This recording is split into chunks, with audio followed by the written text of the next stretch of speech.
그리고 케이프 커네버럴의 산호초 해안가에서 발사된 로켓과 미사일은 1950년대 우주 탐사의 서막이자 냉전의 신호탄이었다.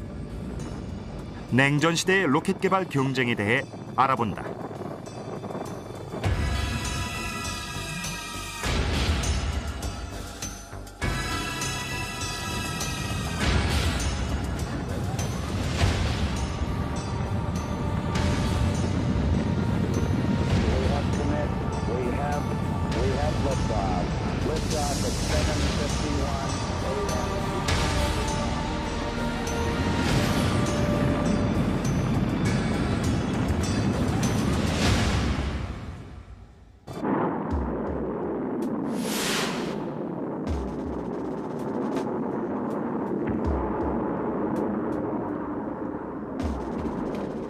(1945년 10월) 마지막 V2 로켓이 유럽의 하늘 위로 치솟아 올라갔다.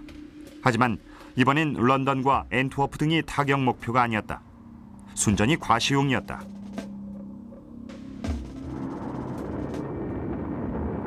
독일의 V2 로켓 발사는 연합국 측의 지지부진한 로켓 개발과는 하늘과 땅 차이였다.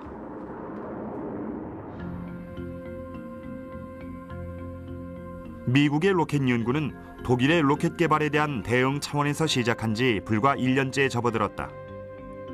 캘리포니아 공과대학의 제트 추진 연구소에서 미 육군의 위임을 받아 장거리 로켓 실험을 처음으로 실시했다. 프라이빗이란 이름을 붙인 소형 고체 연료 로켓이 개발됐다. 900kg 무게의 액체 연료 로켓을 만들기 위한 예비 단계였다.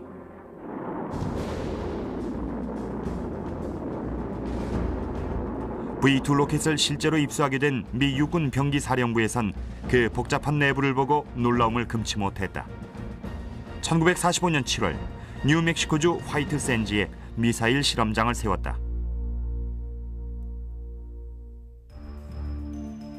헤르메스란 이름의 프로젝트에 따라 고온 터빈 기술의 선두주자인 제너럴 일렉트릭사에게 V2 로켓의 내부 구조를 철저하게 분석 연구해 그보다 더 발전된 로켓을 설계하도록 하는 임무를 맡겼다.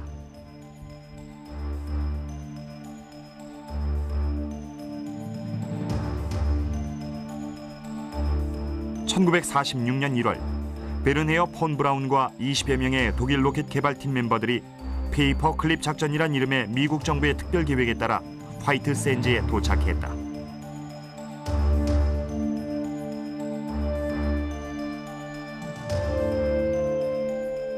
이들의 임무는 미국의 V2 연구 프로젝트를 지원해 당시 독일에 비해 걸음마 수준에 불과했던 미국의 미사일 개발을 끌어올리는 것이었다.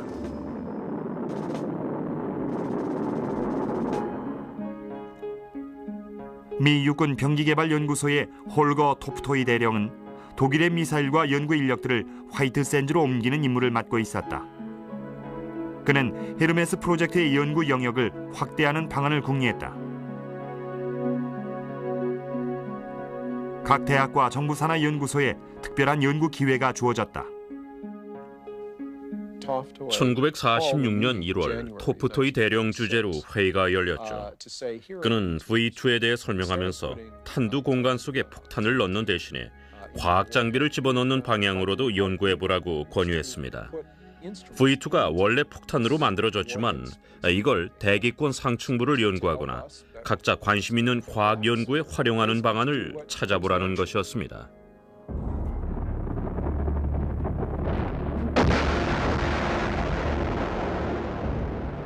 탄도미사일은 예측 불허의 위험이 있기 때문에 미 육군은 지상에서 가장 튼튼한 구조물을 만들었다. 160km 상공에서 떨어지는 V2의 폭발 충격에도 견딜 수 있도록 강화 콘크리트로 지은 건물이었다.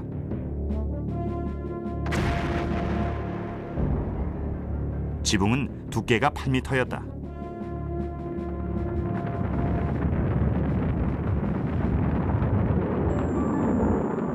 (1946년 4월 16일) 최초의 비행은 불과 20초 만에 끝났다. 발사대에서 1600m쯤 올라가다가 제트 날개 이상으로 추락한 것이다.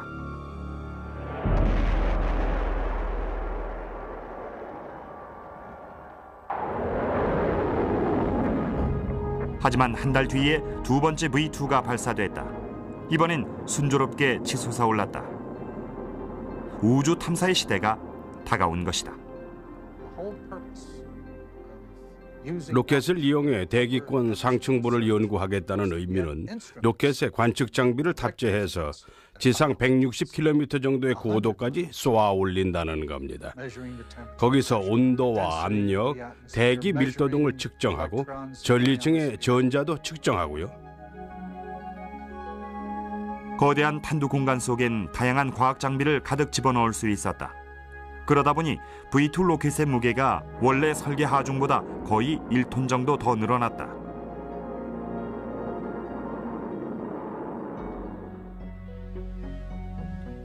또 다른 어려운 문제 가운데 하나는 측정한 데이터를 회수하는 것이었다. 초기에는 측정 결과를 무선 전송하는 데도 한계가 있었고 데이터 저장 장치를 로켓에서 분리하는 것도 100% 성공하진 못했다. 따라서 로켓이 지상으로 떨어졌을 때 충격을 견뎌낼 수 있는 보호용 케이스 속에 기록 장치를 넣는 방안이 강구됐다. 1946년 10월에 쏘아 올린 V2 13호에서 이런 방식이 시도됐다. 로켓 내부에 3cm 두께의 강철로 둘러싼 동사진 카메라를 장착했다. 카메라는 추락대 충격으로 다 부서졌지만 안에 들어있던 필름은 완벽한 상태로 회수됐다. 그 필름 속에 담긴 동영상 속엔 지구의 곡률이 고스란히 드러났다. 지구에 대한 연구의 획기적인 순간이었다. V2는 최초의 우주 생체 실험도 수행했다. 1948년 6월에 가속도와 무중력이 생물에게 미치는 영향을 측정하는 실험이 실시됐다. 알버트란 이름의 체중 4kg의 짧은 꼬리 원숭이를 마취시킨 뒤 맥박수를 지구로 무선 전송하도록 장치했다. 원숭이는 특수 제작된 격실 속에 집어넣었다. 세계 최초의 비행사를 위해 견고하게 만든 방이었다. 하지만 원숭이는 이미 발사 전에 소형 캡슐 속에서 질식사한 것으로 보인다. 지상으로 귀환했어도 낙하산의 오작동 때문에 살아남긴 어려웠을 것이다. 화이트 샌즈에서 이루어진 또 하나의 실험은 더욱더 높은 고도로 올라가기 위해 V2의 앞부분을 제트 추진 연구소에서 개발한 워코퍼럴이란 이름의 소형 탐사 로켓으로 대체한 것이다. 이 새롭게 구성된 로켓을 범퍼라고 명명했다. 서구에서 발사된 최대 규모의 2단계 로켓이 됐다. 범퍼는 아주 흥미로운 계획이었죠. 보안 유지도 철저했습니다. 2단계 로켓이라는 새로운 형태를 창안해냈기 때문이에요. 범퍼는 기존의 한계를 뛰어넘어 더 높은 고도로 올라가기 위한 최초의 노력이었죠. 1949년 2월에 발사된 범퍼 5호는 저 어두운 우주 공간을 향해 지상 390km까지 올라가는 기록을 세웠다. 미국의 기술력과 노하우는 공포의 무기를 우주 탐사의 도구로 바꿔놓은 것이다.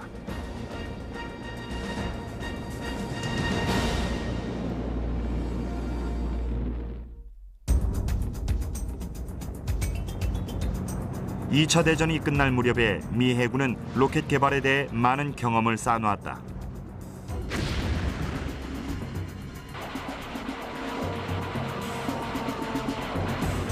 미국은 일본의 필사적인 가미가제 공격을 분쇄하기 위해 대공 유도 미사일의 연구 개발에 나섰다.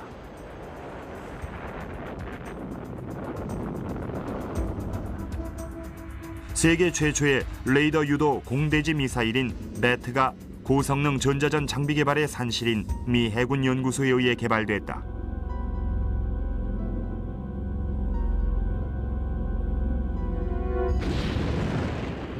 해상에서 레이더와 장거리 무전교신의 사용이 늘어나면서 고공에 대한 연구가 함대 작전의 중요한 요소가 됐다.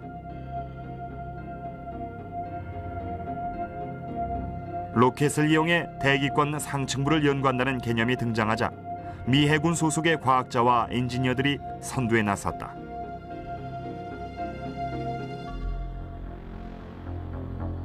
미 해군 연구소는 화이트 샌즈에서 이루어진 V2 로켓 실험 가운데 거의 절반가량을 주도하거나 육군과 합동으로 실시했다.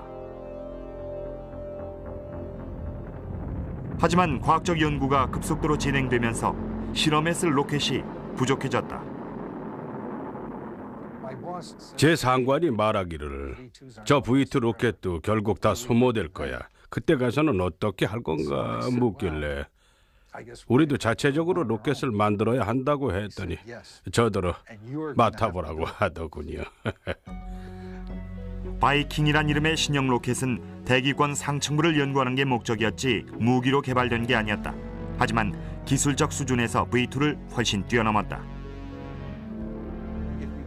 우주로 또는 가까운 우주로 물체를 보내는 것만을 원한다면 V2를 만드는 것만으로도 족합니다. 그 이상을 원하지는 않는다면요. 하지만 바이킹은 많은 기술적 혁신의 산물입니다. 무게를 줄이기 위해 연료 탱크는 기체 속에 집어넣었다. 표면은 강철 대신에 알루미늄으로 만들었다. V2보다 더 날씬하고 매끈한 형태가 되면서 안정성도 높아졌다. 1949년 3월 새로운 로켓 바이킹의 발사 실험이 최초로 실시됐다. 엔진 진동이 전체 구조에 미치는 영향을 관측하기 위해 지상에서 정지 발사했다. 우리들끼리 농담으로 이런 말을 했습니다. 로켓은 골치 덩어리다. 로켓 때문에 골치 아팠거나 지금 골치를 썩고 있거나 앞으로도 그렇게 될 것이더라고요. 첫 번째 실험에 돌입한 지 30초 만에 터빈의 누출 사고로 꼬리 부분에 불이 났다.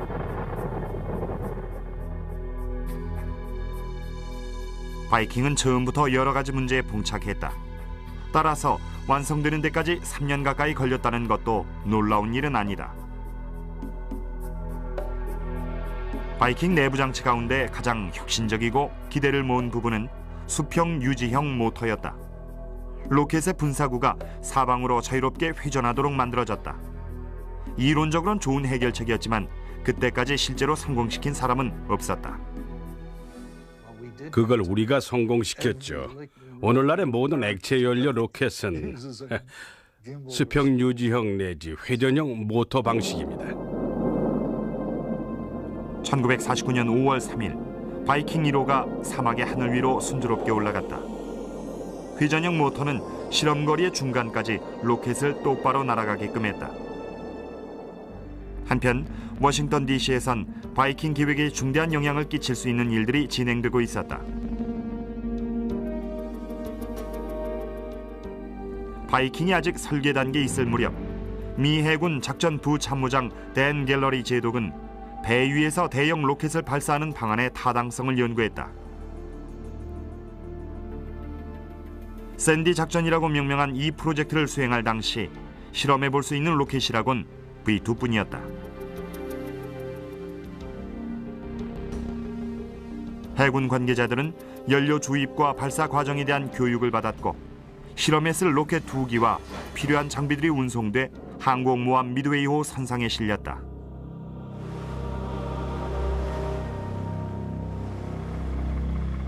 미 해군에서 가장 큰 항공모함인 미드웨이호는 풍랑에 안정적이며 장갑 철판으로 만든 활주로를 갖추고 있었다. 로켓 발사 장소로서 이상적인 조건이었다. 각계 요인들이 이 행사에 참석했다. 갤러리 제독은 장거리 미사일 개발을 강력하게 주장해왔다. 1947년 9월 6일 카리브해의 버뮤다 섬 남쪽 수백 마일 해상에서 V2 로켓이 카운트다운에 들어갔다. 이것이 처음이자 마지막이 됐다. 그런 일은 정말 생각하지도 못했을 일입니다. 저는 미드웨이호 상가판에 서 있었는데 V2 로켓이 가판 쪽으로 날아오더라고요. 다들 놀라서 반대쪽으로 피했습니다. 이 V2 로켓은 발사 각도가 오른쪽으로 45도 기울어진 채 어렵사리 올라가다가 4,500m 상공에서 폭발해버렸다. 갤러리 제독은 아주 실망했죠. 하지만 제가 바이킹 로켓을 개발하고 있다는 걸 알았습니다. 그래서 제 상관에게 이렇게 물어봤다고 합니다. 언제쯤 선상에서 바이킹을 발사할 수 있겠느냐고요. 저는 이렇게 말했죠. 지상 발사부터 해보고 한 네 번째부터 선상 발사를 시도해보죠. 저는 속으로 곧 후회했습니다. 그럴 만한 계기가 아니었거든요. 1950년 5월 로젠 박사는 다시 바다에 나갔다. 이번엔 수상기 모함 노턴 사운드호의 후가판에서 바이킹 4호를 발사하기 위해서였다.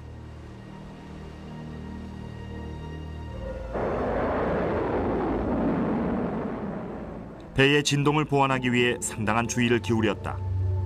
소형 고체 연료 모터를 장착한 모형 바이킹 로켓으로 먼저 실험해 보기도 했다.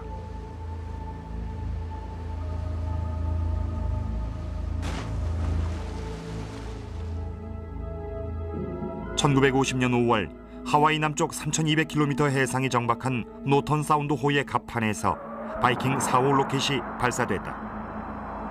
로켓은 65초 동안 하늘로 솟아올라갔다. 도달한 고도는 무려 170km에 이르렀다. 놀라운 성공이었다. 바이킹 로켓을 발사하는데 딱 12명이 이 일을 맡아서 했습니다. 요즘 케네디 우주센터에는 1,200명이 일합니다. 우리는 바이킹 로켓을 거의 수작업으로 만들다시피 했습니다. 그게 그래도 날아가는 걸 보면은 희열을 느끼죠.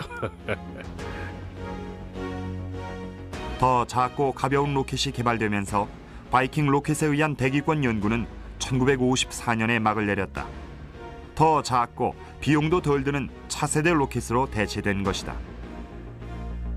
하지만 바이킹 로켓을 만들면서 축적된 엔지니어링 경험은 그 이후 우주 탐사 시대와 냉전 시대를 이끌었던 막강한 미사일과 로켓을 만드는 데 밑바탕이 됐다.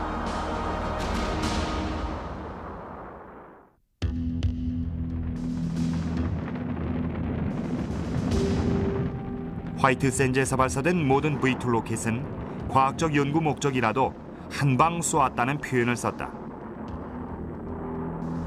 2차 대전 때 독일군과 마찬가지로 미 육군도 로켓을 무기화한 탄도미사일 개발을 당연시했다. 하지만 미 해군과 공군은 탑재 하중과 정확도에 대해 확신을 갖지 못했다.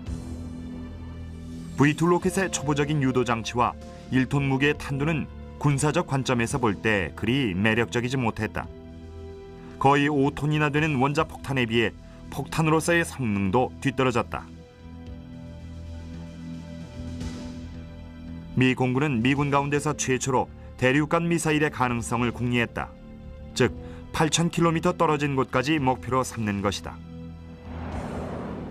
V1과 V2의 사정거리가 300km 불과한 상황에서 너무나 어려운 주문이었다.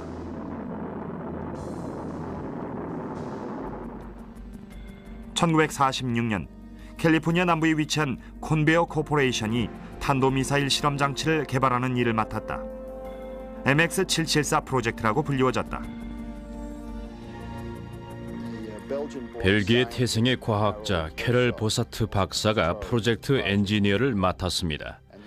그는 V2의 기본적인 설계 구성을 갖고 개조 작업을 했습니다. 그 중에는 V2에 있어서 아주 중요한 변화도 있었죠. 설계 구조 측면에서 보사트가 가장 먼저 신경 쓴 부분은 V2의 무게를 줄이는 것이었다. 원래 V2에 무겁고 단단한 기체 대신에 내부 팽창 방식의 가벼운 기체를 도입했다. 또한 항공기의 연료를 날개에 직접 주입하는 소위 웨트윙 방식을 사용함으로써 MX774의 추진제 탱크는 미사일 구조의 일부분이 됐다.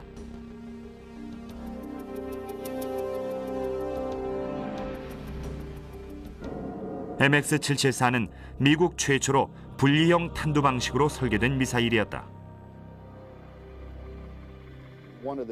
정확도 면에서 미사일 자체가 만들어내는 항력이 문제였습니다. 보사트 박사는 탄두를 분리한다는 개념을 도입했죠. 보조 추진 장치를 제거한 채로 선단부가 목표물을 향해 날아가게요.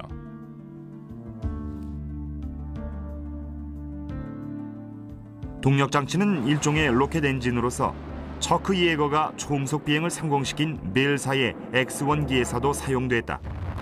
MX-774 로켓엔 4개의 모터가 사용됐으며 총 3.6톤의 추진력을 가졌다. 공군 내의 일부 과학자들은 외계로까지 날아가는 로켓을 운용하려면 여러 가지 복잡한 문제가 있다고 우려했다.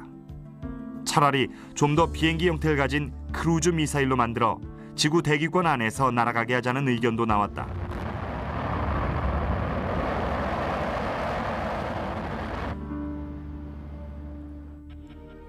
미 공군은 예산상의 이유로 MX-774 로켓 개발을 중단했다. 하지만 콘베어사로 하여금 비행 실험까지는 완료하도록 했다.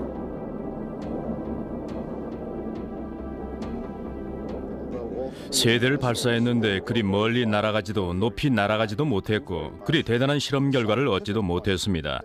하지만 상당한 양의 데이터를 확보할 수 있게 됐죠. 보사트 박사가 이 미사일을 설계할 때 적용했던 기술적 혁신이 타당하다는 걸 증명했고요.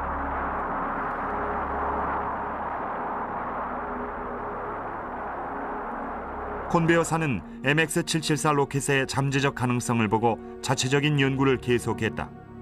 여기서 축적된 지식이야말로 나중에 미국 최초의 대륙간 탄도미사일 개발의 초석이 됐다.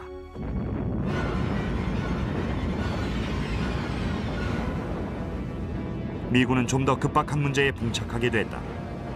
1949년 8월 소련이 원자폭탄 실험에 성공했다. 미국의 핵무기 독점이 끝난 것이다. 핵전쟁의 공포가 1950년대에 어두운 그림자를 드리웠다. 미국에선 탄도미사일보다는 원자폭탄을 투하할 수 있는 유인 폭격기나 크루즈 미사일 개발이 우선시됐다.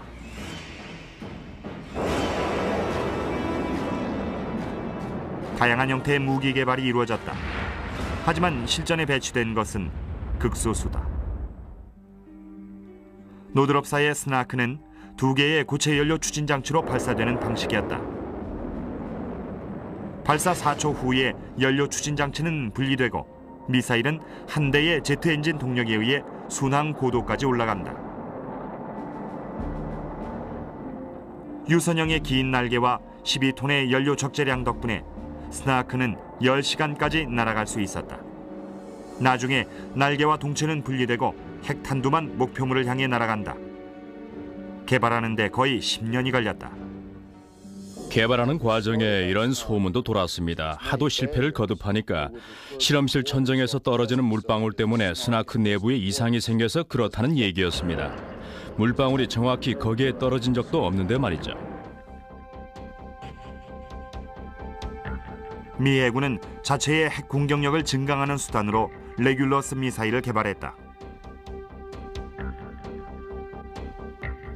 그 미사일을 발사하기 위해서는 잠수함이 수면에 부상해 경납고를 열고 승조원들이 미사일을 꺼내서 발사대에 설치한 다음에 목표 방향을 조준해 발사했습니다. 상당히 거추장스러운 방식이었고 잠수함이 꼭 부상해야만 했죠.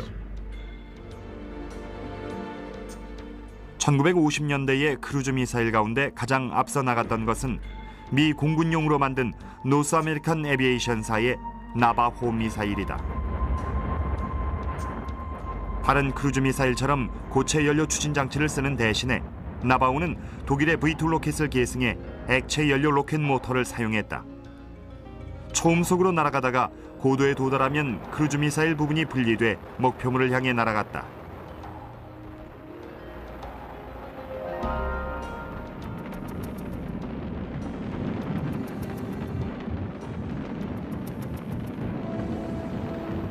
(1957년) 나바호 프로젝트가 취소되면서 대륙간 크루즈 미사일을 개발하려는 노력은 중단됐다.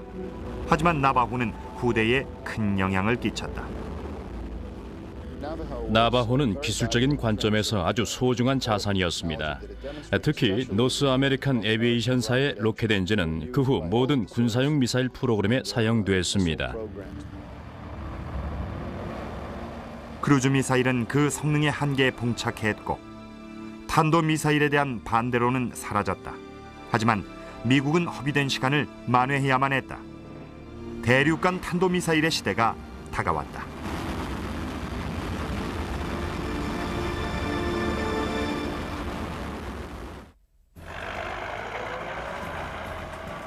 2차 대전 종전 이후 삭감돼가던 미 국방 예산이 1950년 한국전 발발을 계기로 반전됐다.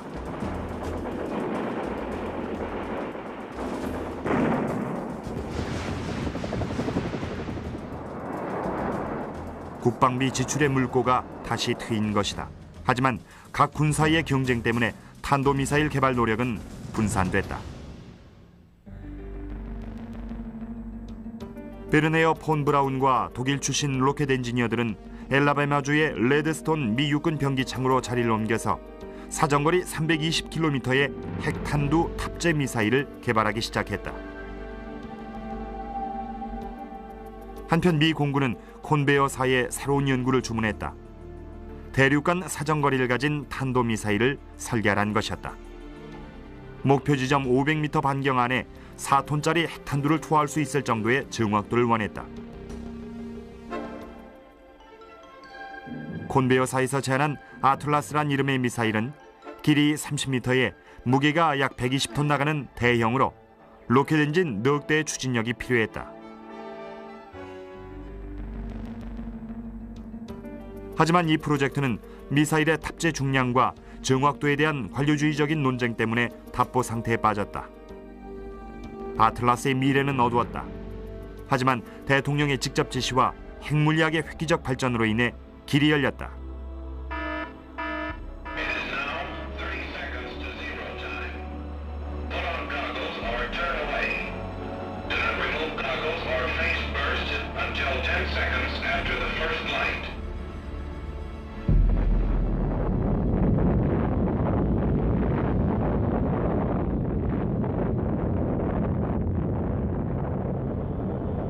(1952년 11월) 미국은 세계 최초의 수소 핵융합 또는 열 핵융합이라고 불리는 폭탄 장치를 발파시켰다.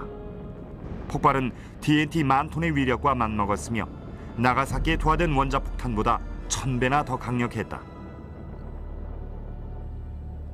군사적 관점에서 볼 때 유일한 문제는 무게가 30톤이나 나가고 거의 집 한 채 크기란 점이었다.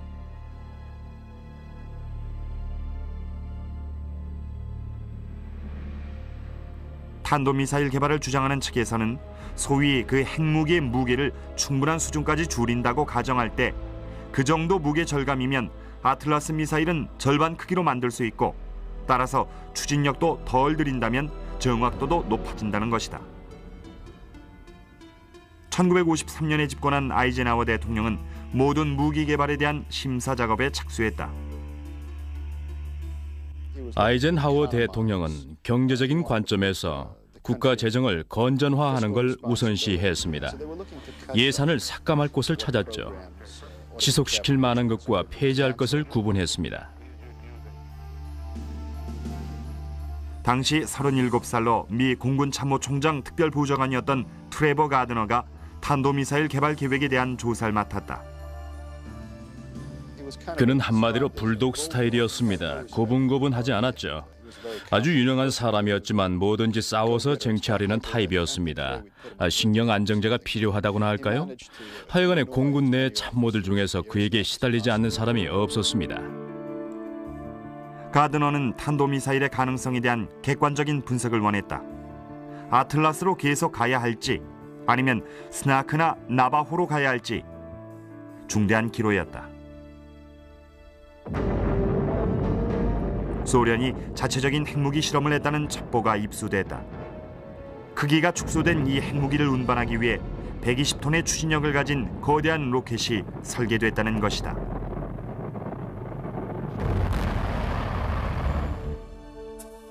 아틀라스 미사일의 운명은 1954년 초에 중대한 갈림길에 서게 됐다. 2월이 되자 공군의 지원하에 독립적인 연구소에서 실시한 조사 결과 장거리 탄도미사일이 충분히 가능하다는 결론이 나왔다.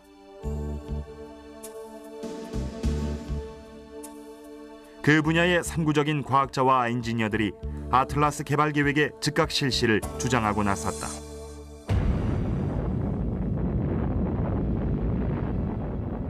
아틀라스 계획에 대한 논란은 1954년 3월 1일 남태평양에서 실시된 핵실험의 성과 앞에 사라지고 말았다. 미국도 소형 핵미사일을 갖게 된 것이다. 2차 대전 당시 폭격기 조종사로서 엔지니어링 경험이 풍부한 버나드 슈리버 장군이 트레버 가드너의 강력한 추천으로 아틀라스 개발 계획의 책임자가 됐다. 700kg 나가는 메가톤급의 핵무기라는 개념은 저에게 정말 충격적이었습니다. 대륙간 탄도미사일의 크기를 획기적으로 줄이게 된 거죠. 연구원들은 이런 제안을 내놨습니다. 어떤 일이 있어도 추진한다. 국가적 최우선순위로 개발한다. 그리고 독자적인 관리 시스템을 세운다는 거였죠. 1960년까지는 작전 배치가 가능하도록 해야만 하기 때문이에요. 슈리버 장군은 전에 보지 못한 새로운 방식으로 업무를 추진했다. 유도 장치부터 추진 장치, 탄두와 산단부를 모두 동시에 개발하는 것이었다. 그는 병행 작업 방식이라고 불렀다.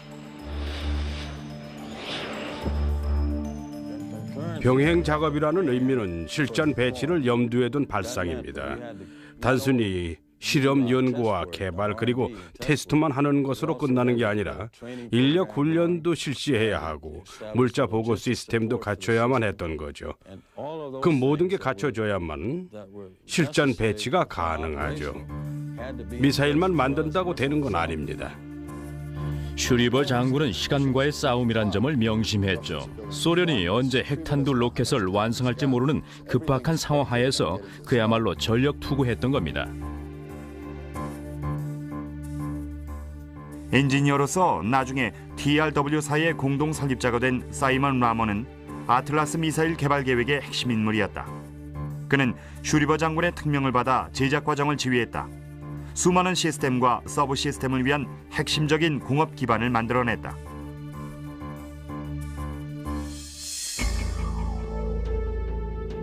프로젝트 엔지니어였던 모사트 박사는 새로운 탄두의 무게조차 모르는 상황에서 작업에 착수했다.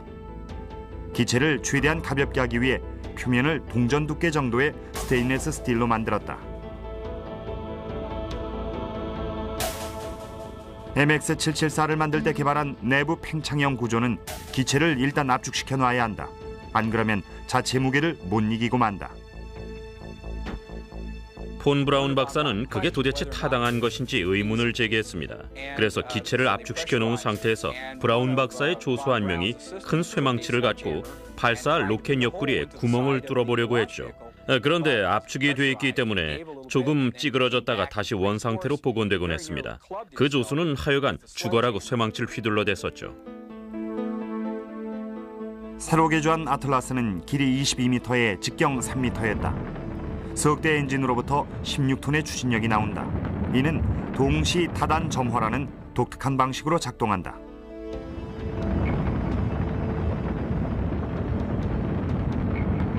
일단 아틀라스의 엔진 석대 모두가 지상에서 점화된다.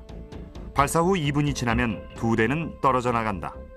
남은 한 대만이 나머지 2분 30초 동안 더 작동함으로써 탄두가 최대 거리를 날아가게끔 한다. 1957년 5월 아틀라스 1호가 콘베어사의 공장에서 플로리다주의 케이프 커네버럴로 옮겨졌다. 이곳에 발사대가 설치됐다. 6월 11일 드디어 미사일이 발사됐다. 발사한 지 1분도 채 안 돼서 두 개의 추진 엔진 가운데 한 개가 고장나는 바람에 공중에서 맴돌기 시작했다. 최초의 아틀라스 미사일은 거대한 불덩이가 돼 추락했다. 그리고 아틀라스 2호도 비슷한 결과를 낳았다.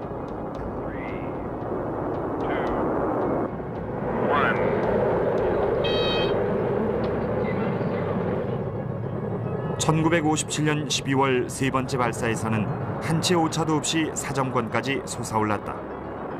완벽한 성공이었다. 하지만 이제 시작이었다. 개발과 테스트가 빠르게 진행됐다. 50년대 말까지 정한 실전 배치 시한을 지키기 위해 분주했다. 시간은 자꾸 흘러갔다. 1959년 9월 캘리포니아의 반덴버그 공군기지에서 공군 전략사령부 소속 미사일 요원들이 아틀라스 미사일을 처음 발사했다. 공군은 대륙간 탄도미사일이 실용화 단계에 이르렀다고 발표했다. 이들은 대륙간 탄도미사일이라고 자랑한 게 단 한 대뿐이란 사실은 밝히지 않았다. 하지만 곧 10대로 늘어났다.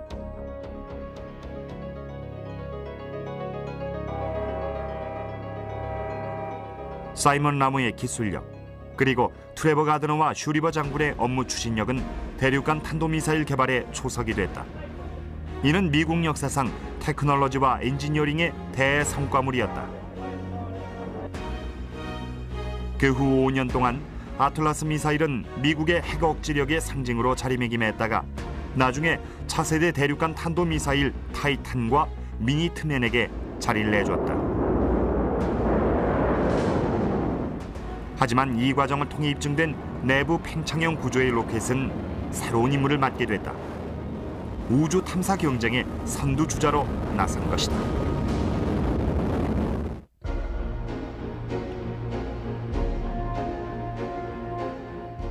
2차 대전이 끝나고 10여 년 동안 소련은 탄도미사일 개발에 심혈을 기울였다. 장거리 폭격 능력이 우월한 서방 국가들에게 맞서기 위해서였다. 제1세대 원자폭탄과 수소폭탄의 엄청난 크기와 무게는 소련이 미사일을 설계할 때 가장 염두에 둔 부분이다. 당시 소련의 수소폭탄 탄두는 무려 5톤이나 나가는 무게였습니다. 그렇게 무거운 탄두를 발사하기 위해서는 아주 큰 추진 장치가 필요했습니다. 실로 대단한 크기였다. R7 부스터는 길이가 30m, 무게가 270톤이나 됐다. 로켓 엔진 32개가 지상에서 한꺼번에 점화되면서 엄청난 추진력을 냈다. R7은 세계 최초의 대륙간 탄도미사일이었지만 핵탄두보다는 다른 탑재물로 인해 더 유명해졌다. 지구 궤돌도는 최초의 인공위성이었다. Today, a new moon is in the sky, a 23-inch metal sphere placed in orbit by a Russian rocket. You are hearing the actual signals transmitted by the Earth-circling satellite, one of the great scientific feats of the age. 스푸트니크 1호는 군사적 위협은 아니었지만 그 수신기에서 들려오는 신호음은 미국인들에게 우주 경쟁에서의 패배감을 느끼게 했다. 미국 국민들은 미국이 과학과 기술력 면에서 소련에 많이 뒤지고 있다는 심각한 불안감을 느끼게 됐습니다. 이를 만회해야만 했죠. President Eisenhower reassures the nation that Russia's success with the first satellite does not indicate a serious lag in American rocket research. I consider our country's satellite program to be well designed and properly scheduled to achieve the scientific purposes for which it was initiated. 미국의 인공위성 계획은 국제 지구 물리학의 해와 때를 맞추어 인공위성을 발사하기 위해 그 2년 전부터 시작됐다. 육군에서는 폰 브라운 박사가 개발했고 이미 충분한 테스트 단계에 들어간 레드스톤 로켓을 사용하자고 제안했다. 레드스톤은 원자탄 탄두를 사정거리 320km까지 실어보내기 위해 설계된 로켓이었다. 길이 20m의 슈퍼급 V2라고 할 수 있었다. 다른 점은 알루미늄 판과 기내 연료 탱크를 도입했다는 점이다. 폰 브라운 박사가 만든 레드스톤을 개조하면 소형 위성 정도는 궤도에 올릴 수 있었다.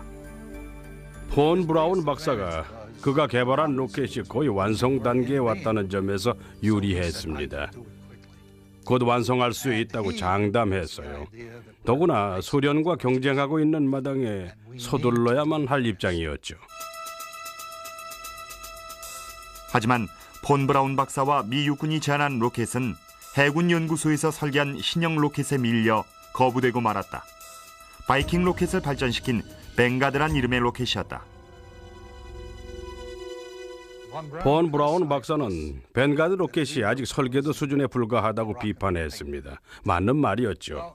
실제로 만들어진 게 한 대도 없었으니까요. 하지만 바이킹 로켓과 에어로비 로켓을 만든 경험을 토대로 새롭게 설계한 것이었어요. 소련을 추월하겠다는 미국의 기대는 1957년 10월 스푸트니크 1호의 성공으로 좌절됐다. 소련이 우주 경쟁에서 이긴 것이다. 한 달 뒤엔 450kg 무게의 스푸트니크 2호를 발사했다. 아이젠하워 대통령은 비판의 도마 위에 올랐다. There is no doubt that in a few more years, the Russians will leave us behind and way behind. 새로 개발한 뱅가드 로켓으로 미국 최초의 인공위성을 띄우려던 계획은 갑자기 고위층의 지지를 잃고 말았다. 대신에 미 육군에게 레드스톤 로켓을 개조한 주피터 C 로켓을 긴급 준비하라는 명령이 떨어졌다. 미 육군의 탄도미사일 개발 책임자 존 메다리스 장군은 폰 브라운 박사에게 이 소식을 전했다. I promised the Secretary of the Army that we would be ready in 90 days or less. Let's go, Werner.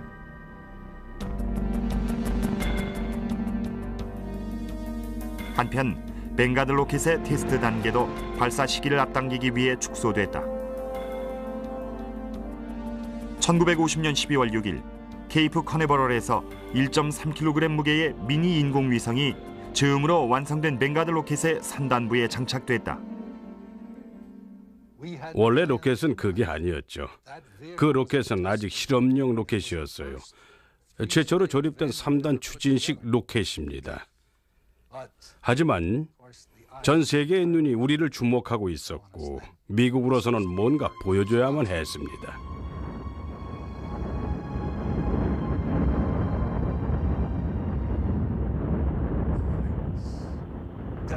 정말 가슴 아픈 실패였죠.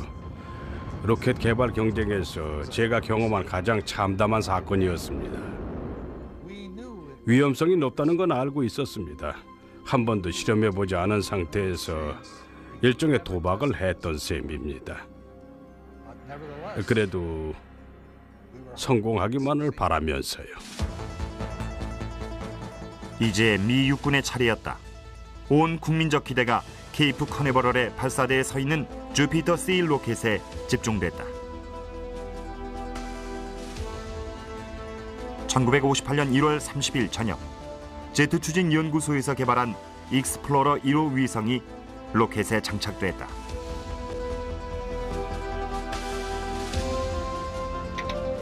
역사적인 발사 순간을 향해 카운트다운이 시작됐다. 7, 6, 5, 4, 3, 2, 1. Fire command. Fire command. Ignition. Maintain.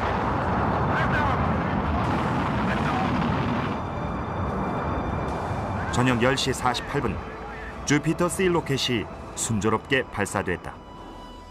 이륙한 지 1시간 53분 뒤 익스플로러 1호 위성의 신호가 포착됐다. 미국 최초의 인공위성이 지구 궤도를 돌기 시작했다.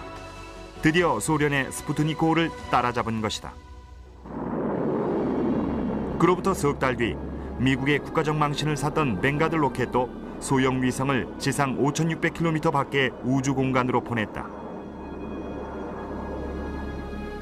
지금도 이 소형 위성은 지구 궤도를 돌고 있다. 앞으로도 수천 년 동안 계속 그러할 것이다.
경 목표가 아니었다.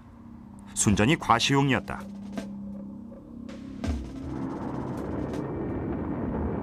독일의 V2 로켓 발사는 연합국 측의 지지부진한 로켓 개발과는 하늘과 땅 차이였다.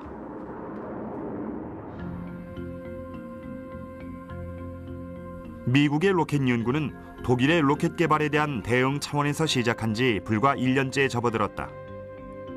캘리포니아 공과대학의 제트 추진 연구소에서 미 육군의 위임을 받아 장거리 로켓 실험을 처음으로 실시했다. 프라이빗이란 이름을 붙인 소형 고체 연료 로켓이 개발됐다. 900kg 무게의 액체 연료 로켓을 만들기 위한 예비 단계였다.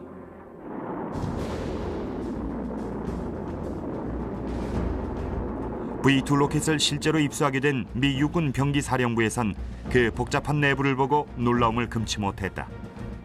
1945년 7월 뉴멕시코주 화이트 샌즈의 미사일 실험 건물이었다.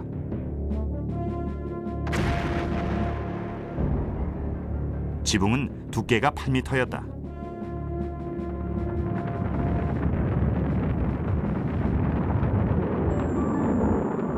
(1946년 4월 16일) 최초의 비행은 불과 20초 만에 끝났다. 발사대에서 1600m쯤 올라가다가 제트 날개 이상으로 추락한 것이다.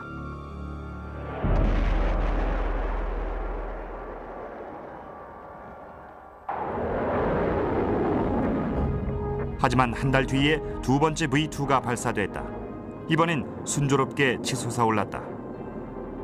우주 탐사의 시대가 다가온 것이다.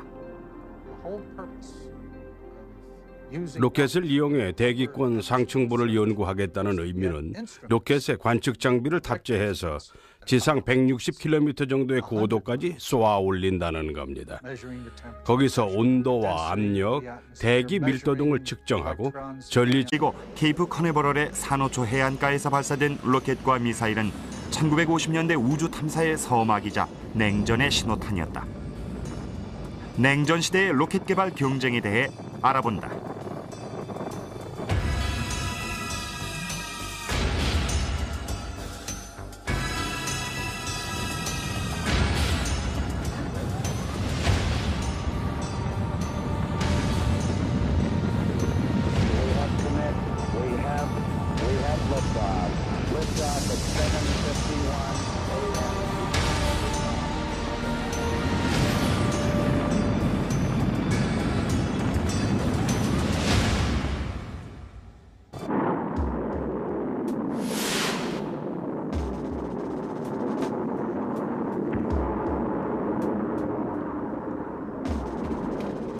(1945년 10월) 마지막 V2 로켓이 유럽의 하늘 위로 치솟아 올라갔다.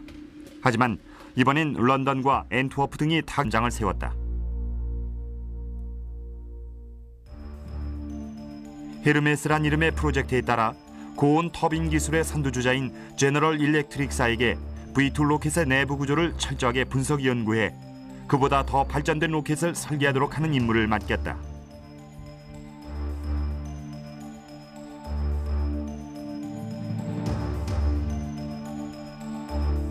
(1946년 1월) 베른헤어 폰 브라운과 20여 명의 독일 로켓 개발팀 멤버들이 페이퍼 클립 작전이란 이름의 미국 정부의 특별 계획에 따라 화이트 샌즈에 도착했다.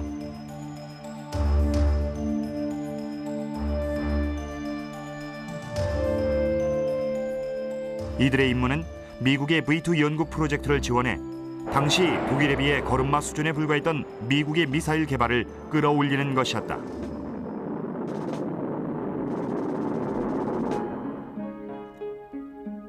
미 육군 병기개발연구소의 홀거 토프토이 대령은 독일의 미사일과 연구 인력들을 화이트 샌즈로 옮기는 임무를 맡고 있었다.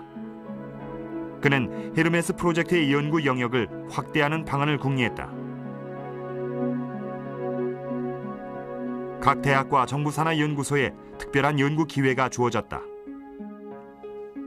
1946년 1월 토프토이 대령 주재로 회의가 열렸죠. 그는 V2에 대해 설명하면서 탄두 공간 속에 폭탄을 넣는 대신에 과학 장비를 집어넣는 방향으로도 연구해보라고 권유했습니다. V2가 원래 폭탄으로 만들어졌지만 이걸 대기권 상층부를 연구하거나 각자 관심 있는 과학 연구에 활용하는 방안을 찾아보라는 것이었습니다.